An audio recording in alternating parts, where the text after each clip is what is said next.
All right, good morning, everyone. I just want to welcome you guys to Shift to School. This past week, we have been just been blessed by great music, by great preaching, by also great what we would call shift talks regarding the technology and how to improve your digital space and place for ministry purposes. And so now on this morning, and of course, we've had a great youth program and a great children's program as well. Everything has been phenomenal. This morning, from this point until for the next 50 minutes or so, we have what we called Shift School. And on this particular Shift School, we have great individuals and community leaders from the various communities from San Bernardino County, Riverside County, San Diego County, and soon Orange County as well. Dr. Ivan Pitts, my friend, one of my mentors, he should be joining us any minute. But we are excited for those that are here. For those that don't know me, I'm Dr. Gerald Thompson. I pastor the great San Bernardino community, Seventh-day Adventist Church, obviously right here in San Bernardino, California. And so we have a great group of people that's going to really lead us in this discussion regarding the things that we've been just experiencing here, from referencing to the social injustice, racism, issues when it comes to policing, and then we're just going to be talking about a lot of these things and referencing to trying to find some solutions as well. And so I want to have each person introduce themselves. And so I'm going to just call their name, and then I'll let them say a few words. Just give them, obviously, I'm going to call your name, but just you can give them your name as well, and then also your impact in the community. So I'll start with you, Ryan. Go right ahead. Can you guys hear me? Yes. All right, cool. So my name is Ryan Tillman. I'm currently a police officer for the Chino Police Department here in San Bernardino County.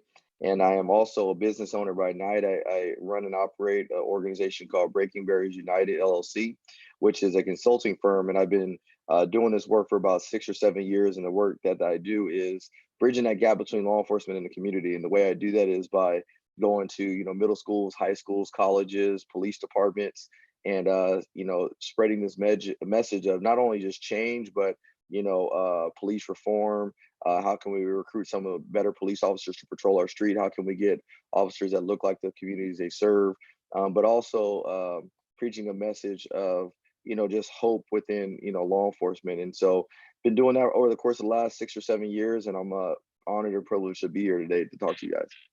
All right, man. Great, Ryan. Good to have you on, man. We're going to talk a little bit more about those breaking barriers here shortly and that work that you do. Appreciate you. Tom Dolan, go right ahead. Good morning, everyone. My name is Tom Dolan. I'm the Executive Director of Inland Congregations United for Change, ICUC. We're a collaborative of 62 congregations throughout San Bernardino, Riverside County. Been around for almost 30 years now. And much of what we've done during that time has related to the prevention of violence. We've done a lot of work in the city of San Bernardino, in the city of Riverside, and out in the Coachella Valley with police, both police in schools and police departments. Some of our work has been around what we call the HEAT framework: hiring, equipment, accountability, and training, and working with police departments to implement changes that improve their relationships with the community.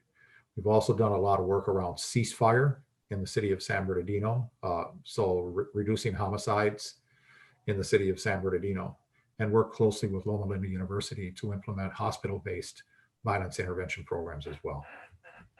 Thank you. Thanks a lot, Tom. And we're going to talk a lot about the HEAT, but also the work that you're doing with Loma Linda as well. We want to hear a little bit more about that. Greg Jones, go right ahead.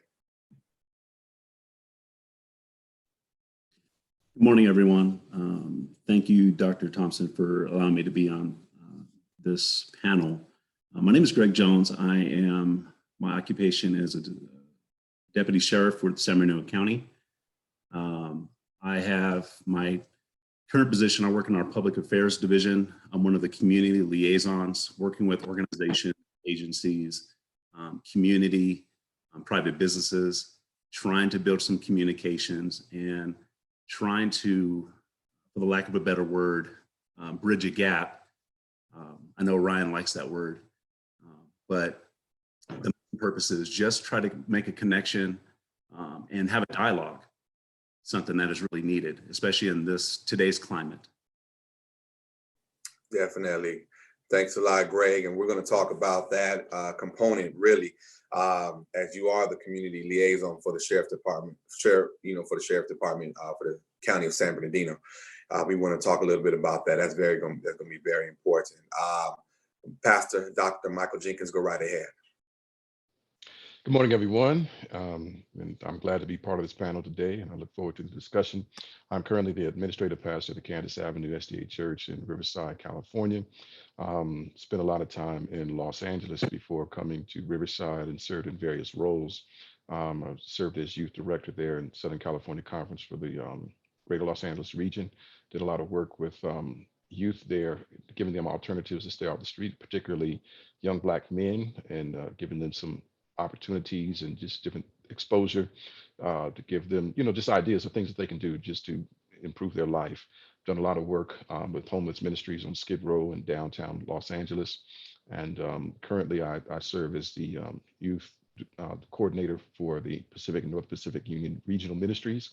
And right now we have a creative social justice initiative, a courageous social justice initiative, and maybe I'll talk some about that today, where we're just encouraging young people to take part in social justice in various ways. And so that's what I'm doing now.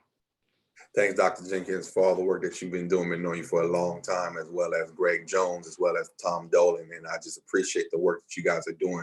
Now, I don't want to get too connected with each one of you guys, so I can share a word about each one of you guys. Ryan is my first time meeting him, but the work that you're doing, man, is phenomenal. I want to, this wonderful woman of God, Juliet Parker, Professor Juliet Parker, please introduce yourself and the work that you're doing at this time. Hi, good morning, everyone. Again, my name is Juliet Parker, and I am Articulation and Curriculum Faculty member at San Diego Mesa College. Completed studies in Master's in Public Administration and Urban Studies, and postgraduate study, professional study in cultural proficiency for educators, as well as the development of youth at risk. Currently, and more recently, I've been working with efforts with the African American Policy Forum, the Center for Organizational Responsibility and Advancement, the Equity Institute, the Movement for Black Lives, and the NAACP. I contributed to, most recently, the formation of a new nonprofit called Mothers Against Police Violence. And then I continued to work to advocate for anti-racist curriculum. So that's the roles I've been playing lately. Yeah, you know what, definitely, Professor Parker. And you know what, we're gonna, I believe we're gonna have some time for you. There's a question, there's a question that really is geared for everyone, but it's specifically geared to you based upon our conversation, referencing, how broad and how deep racism really goes from the systematic standpoint. And so maybe we could touch on that. Our time is limited. I was giving up a thumbs up because my friend, Dr. Ivan Pitts, because of him is why I have a doctorate right now. And so Dr. Ivan Pitts, representing the Orange County area, if you can just give, obviously I just gave your name, but if you can introduce yourself and give us your impact in the community, the church that you pastor. And then we're gonna start our discussion. Go right ahead, Dr. Pitts. What a great honor. And again, congratulations, Doc, on your recent accomplishment. Very proud of you and impressed with the work you're doing, not only in education, but also in the community. I'm Ivan Pitts. I pastor the Second Baptist Church of Santa Ana, and I am the proud pastor of the oldest African-American church in Orange County. We will be celebrating 98 years in February. So that's the church. We are really involved in social justice on a high level here in Orange County. And I'll make this short and we can talk more later. But things around legislation, advocacy, we have a monthly meeting with some high-ranking official, whether it's the chief of the sheriff department for Orange County, whether it's chief of police for Santa Ana, whether it is the superintendent of schools, whether it is the mayor, and we host these things to build relationships. We believe that building relationships does a couple things. It helps people to know your heart, but also begins to help people to know you as an individual and your motives. So that's me in a nutshell. And again, I am honored to be part of this esteemed panel. That's great. That's great. Thank you, Dr. Pitts. And so here we have a short time. We have about 45 minutes or so, and it's gonna be like rapid fire. But don't feel rushed. I mean, we have to have this conversation, and so we have a diverse panel. Once again, police officers, sheriffs, pastors, community leaders, professors. Some of the Seventh-day Adventist denomination, others of the Baptist denomination, and others faiths as well. And so we are excited about the diversity here. And so I'm going to go straight to it. Here is the question, the first question I had, which is really, I know a lot of the people that are listening, they're going to want to know this answer. And so to hear this answer from each one of you is going to be powerful. And always remember that there's no wrong answer, obviously. And always remember that we may have differences of opinions because we are coming from different backgrounds. But you know what? It's to be respected. That's what diversity is all about. And so here's the question. The first question, very important. What is the role of the church in all what's going on, from policing to defunding the police, and we'll have a question on that, to the racism, to social justice, to and all these things? What is the role of the church? What is the role of the church? And so I open that up. It's not only for the pastors on here; it's for everyone here, because I know that each one of you guys have a component of faith that's part of your life. And so let's go ahead. Whoever wants to jump in on that, let's spend a couple minutes on this one. What's the role of the church? Well, I'll jump in and get us started. You know, the role of the church, I think, is to hold up the spiritual and moral responsibility in society and inside of all of us, and to call people to, I think, a certain standard. No matter what your belief system is, all of us adhere to some set of values. And I think that the church's role is to call people to strive for the greatest idea of values that they hold when it comes to issues like this. When we talk about social justice, whether you're a police officer, whether you're a medic, whether you're a doctor, whether you're a lawyer, whatever, the church's role is to call individuals to their highest ideal of principles and standards.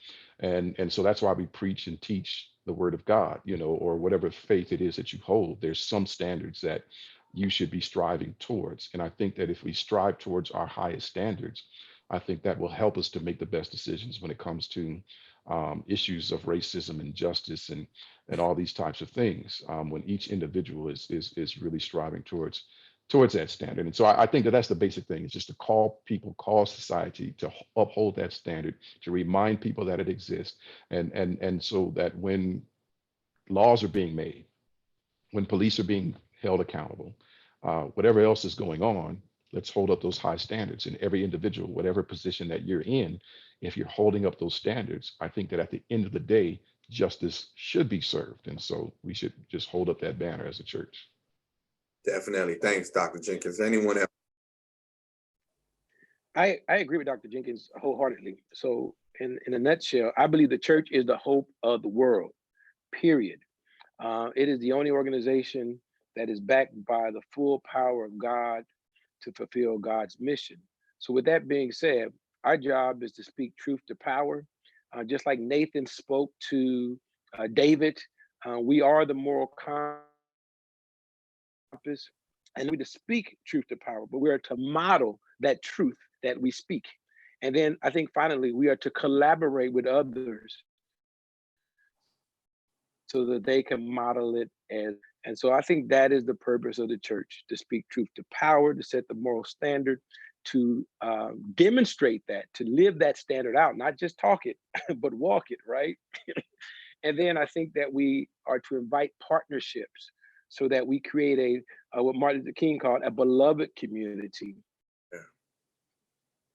that is more just the church, but the church in unity, reconciliation, and moral authority.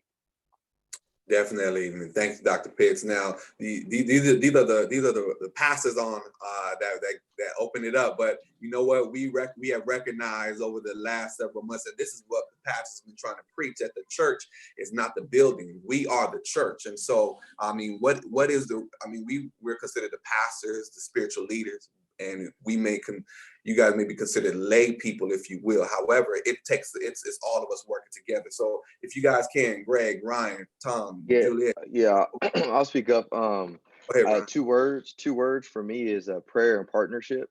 You know, prayer first, because right now we're living in some perilous times, and you know, I believe that, you know, God will never leave us nor forsake us, and because of that, I think we need to constantly be in prayer and meditation, so that way we can navigate with wisdom through these charted waters. The reason I say partnership is because we need a partnership within, not just with law enforcement, with all the different sectors within our communities, so that way we can get to know each other more, and navigate with education, and navigate with a plighted path that's going to get us to where we want to go. The reason I say that right now is because one of the things that our society lacks right now is balance. You know, people are on polar opposite sides right now. You're either far left or you're far right. There's no in between. And I think the church can be that in between to, you know, stimulate good conversations, backed by facts and backed by emotion as well. And so that's why I think that prayer and partnerships are probably one of the most critical things right now that the church can offer. Sorry about my screaming baby in the background. No problem, Ryan. No problem. Anyone else? Anyone else want to say a few words on the role of the church? I believe that the church plays a role of teaching, healing, and prophesizing. I think those in the Christian tradition were some of the basic tenets. And in this moment and throughout really history, especially in the church in the United States, that has also meant that, especially around prophecy, it means denouncing injustice and announcing a new way, a new hope. And so that leads us to organizing and taking action. And I know that the church in the United States has that as an important part of its tradition, to help organize communities and help lead them towards action that represents that message of the prophetic message of justice and healing for our communities. Definitely, definitely. As we continue on with this discussion, thank you so much. Here's a question that another hot topic question, if you will. There has been a movement referencing to this new theme, if you will. It's new to some, old to others, but it's entitled Defunding the Police. Defunding the Police. Over the last 10 years, we have seen a lot of unarmed Black men get killed by police officers. I mean, from Trayvon Martin, and that was more of a security guard kind of a thing, but to Freddie Gray, to Michael Brown, to obviously to most recently right here that really sparked everything with George Floyd. And so now the buzzwords of what we've been hearing is defund the police. And so this right here might, not trying to create controversy. I got a couple police officers on the line right now, but we do need to have this conversation. What does that mean to defund the police? What does that look like? Should that even be in the conversation? And so I throw that out right now to you guys, and let's have this discussion. I don't know who wants to go. I'm gonna jump in on that, and I know Greg will want to too as well. The only reason I'm gonna jump in is because I literally just made a video on my social media account about defunding the police, and kind of going back to my earlier statements about lack of balance right now. This defunding the police has become something that doesn't have any balance to it, and is making people make decisions based off of emotion as opposed to fact. And so what we have to realize and what we have to consider when we talk about defunding the police is that when you remove funds from police departments, you're also going to remove a lot of other things that go with it. One of the things I've heard brought up multiple times, which people are absolutely right, is that police need more training. There needs to be better qualified police officers to patrol our street. All these other things that police people want police officers to have, but when you start talking about defunding police, those things are going to go out the window. One of the terms that's been used as well alongside of defunding the police is reallocation of funds, which I'm all for. I mean, as a matter of fact, my department, Chino Police Department, has reallocated funds towards social services, homelessness, you name it. We've been doing that for years. So reallocation in many ways is good. However, when you look at agencies like in the New York Police Department, LA County Sheriff's Department, where they've taken billions of dollars away from the police department, that's going to come with damage. And the worst part about this all is that the ones that are going to be affected by it the most are going to be the minority communities, the places where there's already a lot of damage going on. You look at San Bernardino with the shootings and things like that. You can look this up, but there's 5 major crime units that are actually being removed from the LA County Sheriff's Department as we speak right now. One of them is called your gang unit. The gang unit's sole purpose is to go out there and be proactive, knowing who the gangs are and trying to suppress all of the gang violence in the city. They're removing that. They're removing the cyber crimes unit, which I've been a victim of cybercrime and fraud within the past couple of years, and it was devastating because my credit took a humongous drop. They're also eliminating the sex trafficking and sexual crimes unit, which investigates any rapes, sexual crimes against children, and human trafficking. They're eliminating that unit. They're also eliminating the major crime units, which encompasses the homicides, your murders, your assault with the deadly weapons. They're eliminating that unit, and they're also eliminating the cops unit, which is the community-oriented policing unit.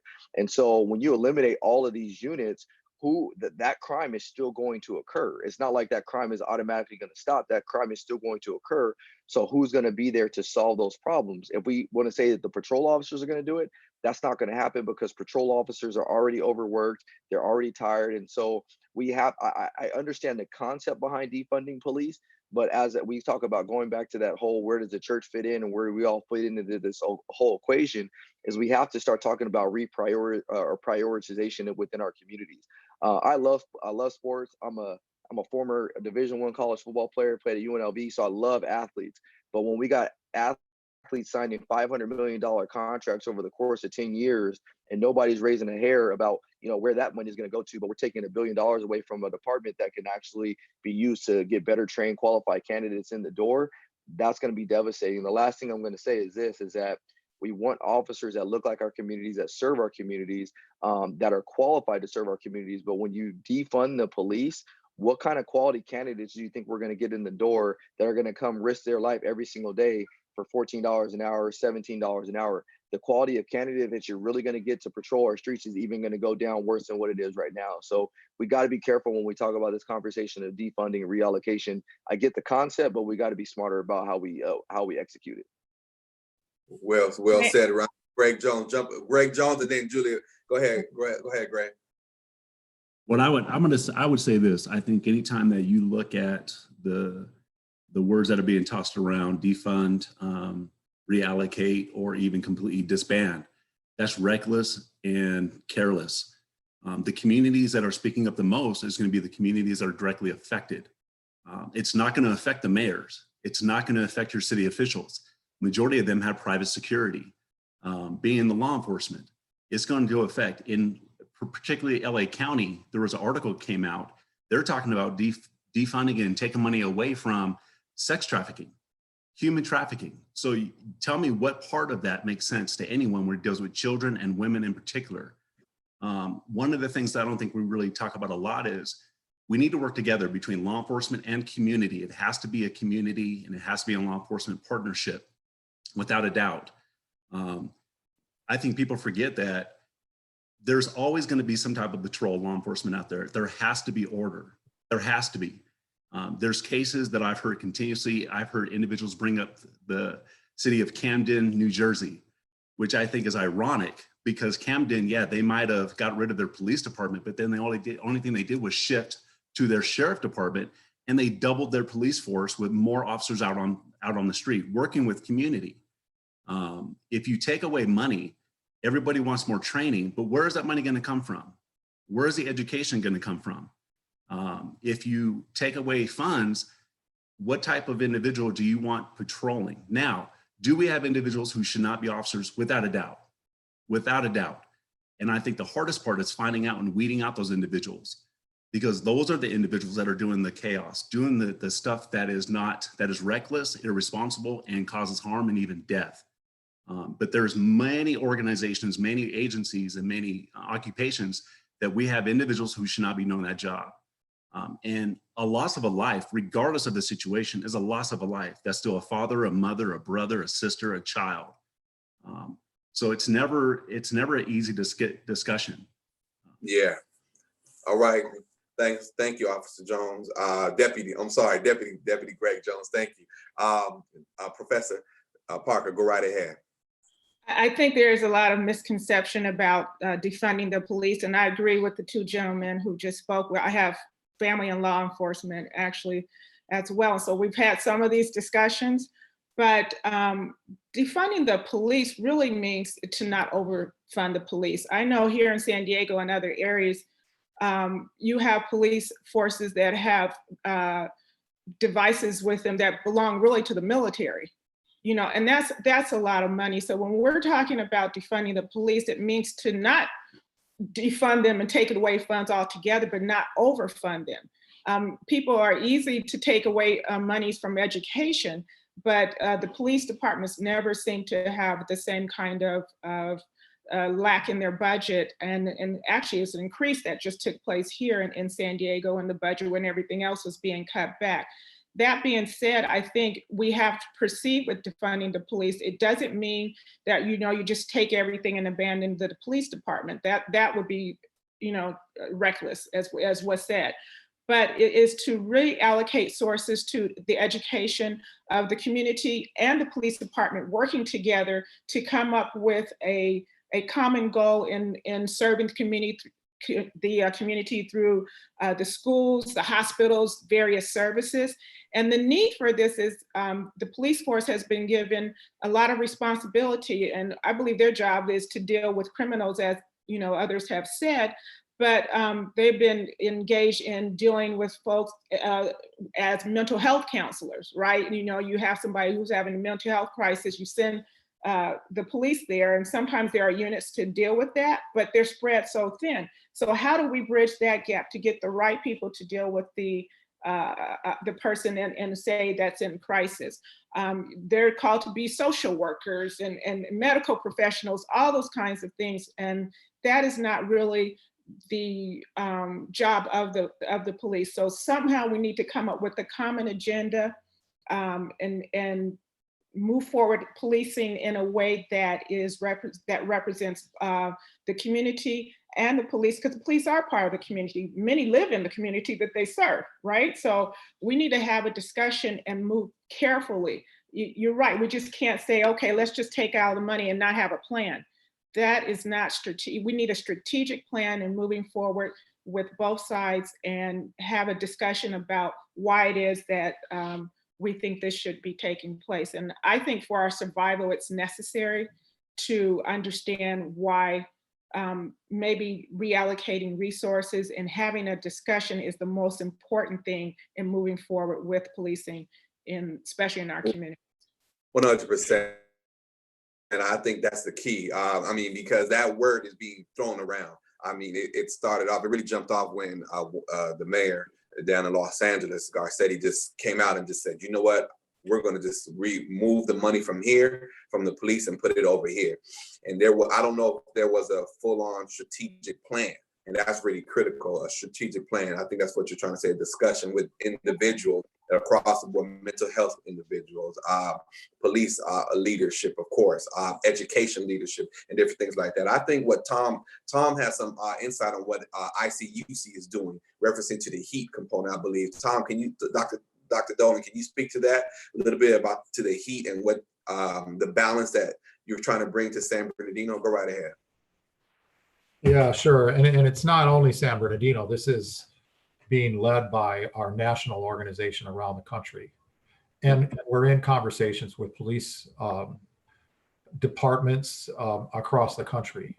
In different places, it's got to look differently because the communities aren't the same. So, but the framework is simple.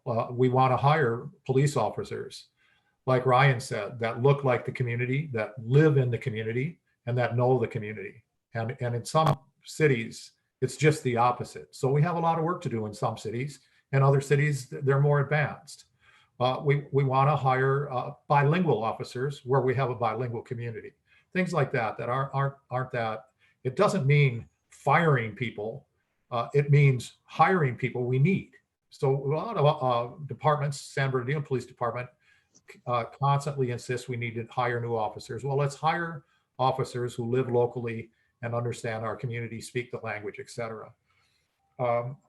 Training, again, the H is hiring, E is equipment.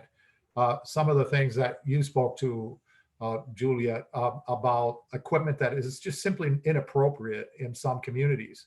We don't need school police with military grade equipment. We don't need, the equipment needs to be appropriate to the community and to the level of threat. Police officers need to be involved in discussions about what that is, but so does the community. Around accountability, there's a lot of work to be done. In some cities, there is just nothing around accountability. The city I live in, it's written into the city charter. We have a Human Relations Commission that reviews complaints against city officials in the city of San Bernardino, but it's written into the charter that does not include police officers. There is no form of accountability other than to their own superiors. We've had hundreds of complaints against police officers that were dismissed during the bankruptcy proceeding in San Bernardino. A penny on a dollar, they paid a penny on a dollar. Expungement of officers' records with many, many complaints that were a part of that process.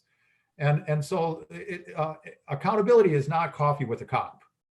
Accountability is a community accountability review board that has representation of police, of political leaders, and of citizens that can review complaints. And so that the community understands that this is being done fairly in a way that where they have a voice. And the T of training is, it has to go beyond just, I have family members that are cops that I'm very close to. And, they talk about the anti-bias training and they don't especially like it. My family members are old white guys in the Midwest, and they don't appreciate being told that they need to understand the Black community. But unfortunately, if you look at the police department in some of our very urban areas like San Bernardino, there's a lot of old white guys that are going into those trainings, and they're not open.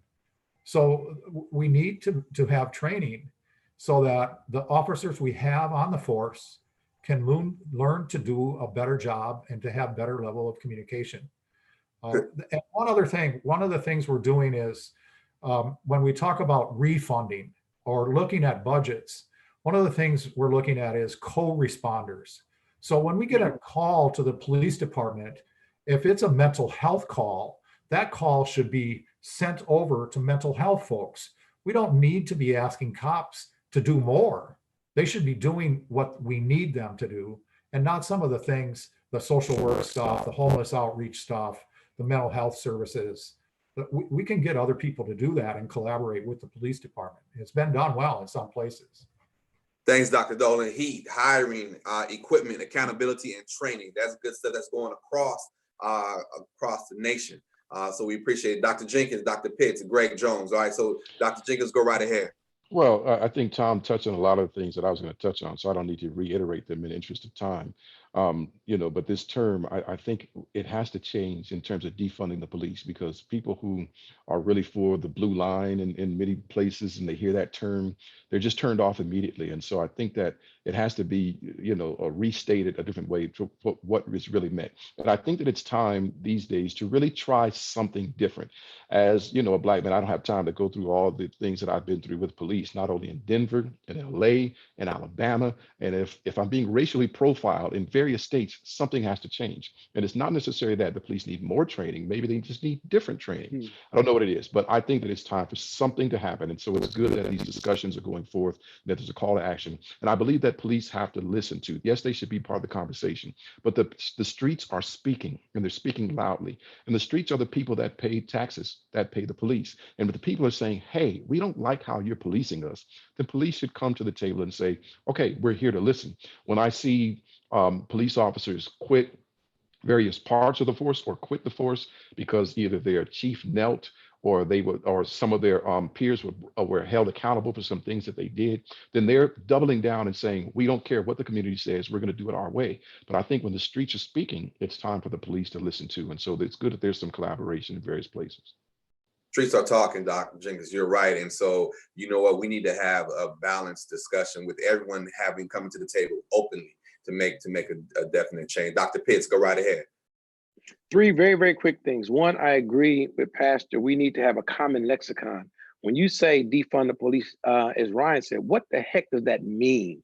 And I think different groups have different ideas of what that even means. And so you need to have, and all you're getting, get understanding, right? We'd have an understanding what that means so we can have a conversation. That scares the heck out of me. And it goes back again to Ryan. I guess you'd have started this question in my mind. You know, those 5 areas that you listed that would be impacted, I mean, that scares the heck out of me, right? And then thirdly, see, I told you I could be quick. Don't tell nobody that a Baptist can be this quick now. The third thing is, instead of defunding, I think we need to refund and increase funding in the appropriate areas. And that kind of talks about what Tom and the other people on the panelists talked about. And Dr. Parker, I really appreciate your understanding. So those are my 3 points. The Dr. Pitts, you're right on. Dr. Jenkins, you said it, that the nomenclature, that the funding, that word, we need to change it. Deputy Jones and Officer Tim, I'm gonna throw it back to you guys to close this part, then we can move on to something else. Go ahead, Deputy Officer Jones. Well, I will tell you right now, I've heard a lot about militarization of within law enforcement. What I would ask is this: what would somebody be referred to as militarization? We don't have tanks. We have armored vehicles within our department, but they stay within our specialized enforcement detail, our SWAT operations. When we had a terrorist act in San Bernardino, the 2 vehicles that rolled up on the suspect vehicle were armored vehicles.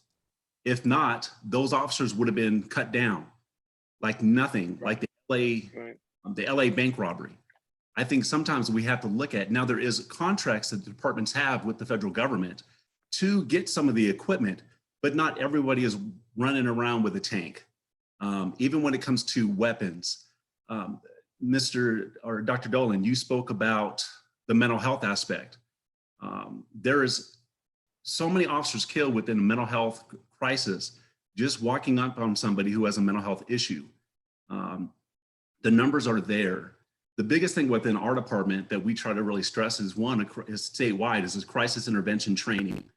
This is fairly new. Also within this county, within our department, we have mental health counselors within almost every single station or department, throughout the entire county. So when the officers are called on a mental health crisis, the officers go out to make sure it's safe, number one, for officer safety and also their individual safety. But if it is a true mental health crisis, we give these individuals the opportunity to receive services. We are already doing the majority of those things. As far as homelessness, which is another hot topic that was just earlier this year, the mental health topic was, we have a team called the HOPE team, Homeless Outreach Proactive Enforcement. And when I say enforcement, people cringe. There's no enforcement. They do not arrest. They reallocate and they help individuals get services that they need. So a lot of the things that are being requested from the community, many departments is already happening. Now, I will tell you this: the training is not complete throughout the entire nation. And sometimes maybe we need to look at standardized training across the board, but every situation is unique. And with that training comes money. Who's going to pay for it at the end of the day? I think some of the things that the community is requesting, a lot of departments are already doing. But when we start wanting to take away funds or reallocate or disband, it becomes reckless, like the other panelists said. The last thing I'm going to say is this. Working to better our communities is always the number one goal. It's always the number one goal. But you have to remember one thing: evil does not stop. We have many pastors here. Evil does not stop. Crime is not going to stop. It just hasn't. And in certain areas, crime has gone up. Violent crimes has gone up. Hold on, Ryan, real fast. Hold on, Ryan. Deputy Jones. So what's getting ready to happen? We gonna be on here for another couple hours. So here's what we have to do. Dr. Jenkins, go ahead, and then Ryan, I want you to go ahead and close this up. But this little conversation, but then talk about breaking barriers, what you're doing there. Go ahead. We'll do. Well, I just want to say that it comes down to what the public sees. And Greg, you said that a lot of things that the public is calling for, police are already doing.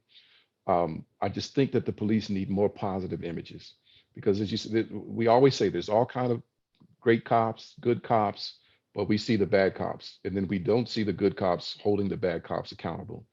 And so it comes down to the public image. There's a famous picture in Ferguson where there's a guy, black guy in dreads. He's just standing there with a camera, and there's like 4 or 5 police officers with I guess the AR-15, just some kind of militaristic weapon being pointed at him while they are in. They have on helmets, look like from Afghanistan, and they have on body armor.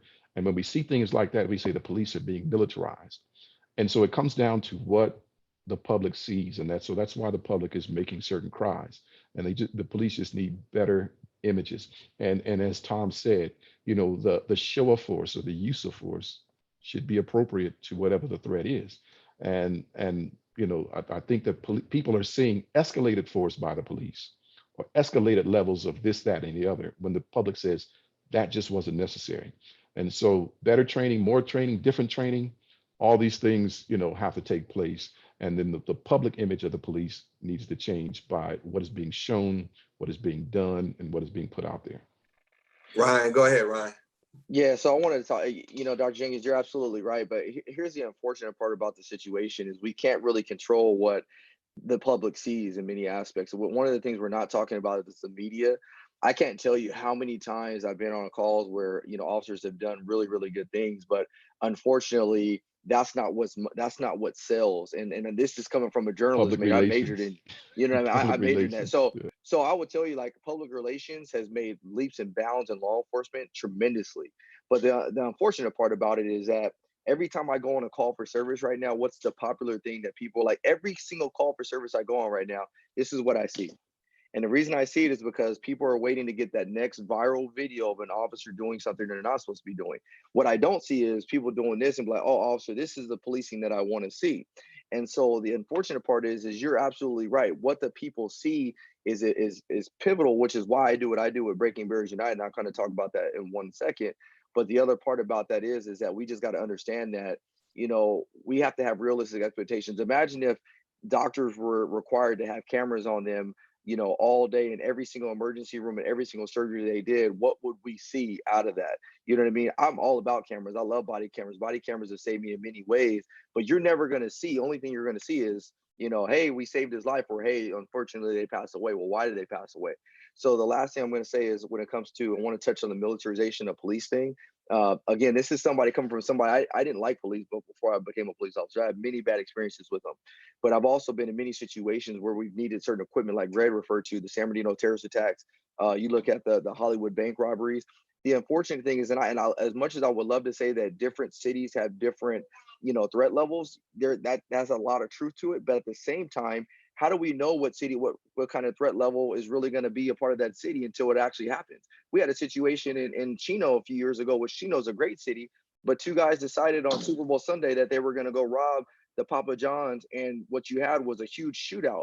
And so now, do we decide now that we need this equipment? And so you can't, the number one most unpredictable thing in life, no matter what it is human nature. You cannot predict human nature. And because of that, we don't know what kind of threat level certain cities should have and certain levels don't have. We can go based off of statistics, but what we can't prove is what human nature is.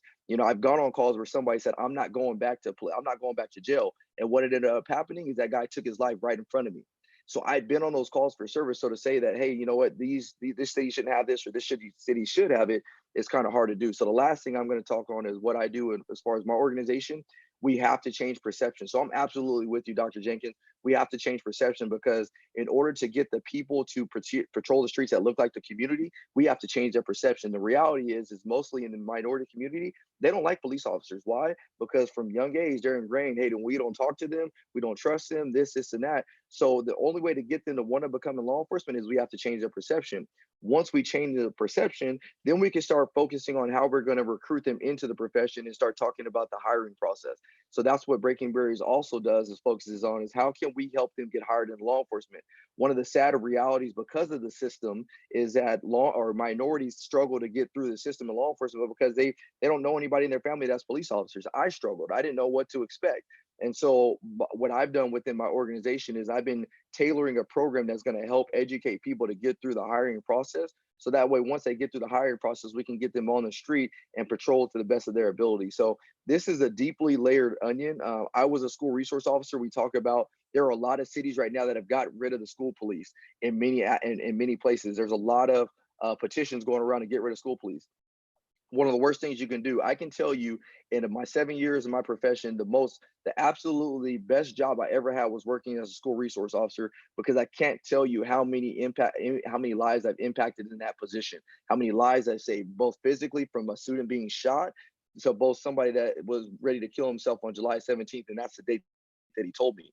The thing that we have to realize is that we can't get rid of school police, but what we need to do is we need to find the best people to be in the schools to patrol those schools and not enforce, all these different, I'm not a school resource officer to enforce all these laws. I'm not trying to get them into the system. What I'm trying to do is prevent them from going to the system. So as opposed to talking about abolishing school police, what we need to do is find the right officers to be school police officers. And so there's, like I said, this is deeply layered. I'm sorry I was quick, but I'm gonna stop there. No, you know what? To the panelists, as we kind of talked prior to this, we really need to spend about a 2 hour. And what I'm going to talk to the administration of this great committee, of this great conference, the SHIFTS conference, about is if we can come back and do another one of these things, the same, each one of you guys, because it goes very deep, and we need to hear from the community as well, the people that are listening and watching and listening online. Listen, so we only have a couple minutes, literally a couple minutes. I just want to hear a solution, a quick word. Ryan, we heard your solution with Breaking Barriers, powerful organization. We want to continue to talk more about that. Tom Dolan, we kind of heard the solution from ICUC, the heat funding and different things like that. Is there a last word that you want to share with us, just really quick, 30 seconds? Dr. Dolan?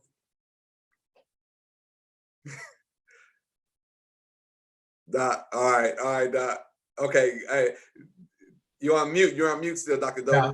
No, someone else can go ahead. Okay, all right.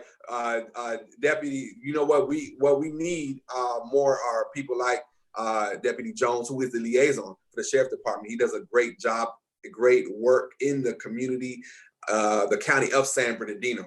He's well known, and he's, like he says, the liaison, the face of the Sheriff's Department. But you have 30 seconds, Officer Deputy Jones. 30 seconds, man. Okay. Go ahead. Just real quick, I would say more community engagement. I know what we see nationwide does not reflect a positive image of law enforcement. I completely agree. But what we can affect is our local area, our local county, our local city. That's what we can positively affect. When the law enforcement officials hold events, get to know your law enforcement officials, just like we encourage when we speak at the academies. Get to know your community, get to know your law enforcement, invite the law enforcement officials out. It has to be a two-way street. It has to be a working together. We have too much confrontation and not enough dialogue. The incidents that are happening nationwide is not a true reflection of law enforcement across the board. And we need better relationships. Hear you. Relationship building, 100% communication discussion. If you can, Deputy Jones, put in the chat to everyone that Facebook link you sent me regarding the Sheriff Department and what they're trying to do in bringing more individuals that look like the community, hiring them and stuff like that. What you sent to me yesterday. If you could just throw something like that in the link, just tell us where to go. Dr. Jenkins, go right ahead. Last word, sir. Yeah, I just wanted to say that, in terms of being a minister, being one who promotes the word of God, is that when all of us treat others the way that we want to be treated, basically the golden rule, I think that that is the healing spot for every relationship, for every contention in life, for every to get rid of racism. Is we would just treat each other with love, treat each other the way that we want to be treated. It will go a long way. Do unto the others as you have to do unto yourself. All right. Thank you, Dr. Jenkins. Thank you, Dr. Jenkins. Professor Parker, last words. I just want to say, you know what, the perception has to come from the police side about the community. And the reality is American policing came out of the slave patrols, and some of those perceptions about people in our community persist. And so that's what you're seeing. So we have to be real about what our history has been, because if we are not going to be real about our history, we can't fix what needs to be fixed. So that is the thing that I think we need to engage in, is the understanding of African and African-American history and culture. We're fortunate to have African-American officers here, so that, connection is easier to obtain, but others do not have that kind of understanding. And we have been, for lack of a better word, colonized. Our brains have been colonized and believe that, automatically, a lot of people in our community are criminals, and they're not. So that dialogue and discussion has to take place, but there needs to be education around it. You need to know the historical factors that have persisted and have resulted in what we have occurring today in this society. So I encourage everyone to engage in the study of African-American history and culture, to get involved in efforts to debunk some of the myths and stereotypes that have been assigned to our communities across the board. And that will be part of the discussion and connection we should have with police and policing in America. Definitely, Professor Parker. Thank you so much. We're going to have to come back. We're going to have to come back. Dr. Pitts, go ahead. You have the last word. Go ahead, Dr. Pitts. Someone asked the Dalai Lama, what is the greatest threat to humanity?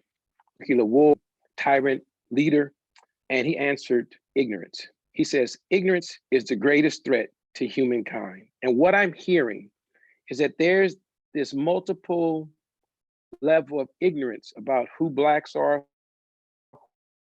who the police are, what defunding is, and all this kind of stuff. And I go back to you, so everything that everyone has said is great, and put in that pot of stew with everyone else's is an eradication of ignorance, because there's too much pain and we have too much passion to also be ignorant about the issues. Yeah, man, thank you, Dr. Pitts. Ryan, thank you. Tom, thank you. Greg, thank you. Michael, Pastor Michael Jenkins, thank you. Julia Parker, thank you. Pastor Ivan Pitts, thank you. I'm Dr. Gerald Thompson. God bless each one of you. We will come back once again at another time, and we will let everyone know this Shifts Conference is awesome. It's off the chain. I want to pass it back over to my colleagues in ministry. We're getting ready to hear from the great Pastor Trisha Payne. She is preaching the word of God with power. And now we're going to shift over to our worship service. May God bless each one of you. Thank you once again to the panelists. God bless. To those that are watching online, be strong in the Lord. Remember this word: true peace is not merely the absence of tension. It is the presence of justice. God bless you.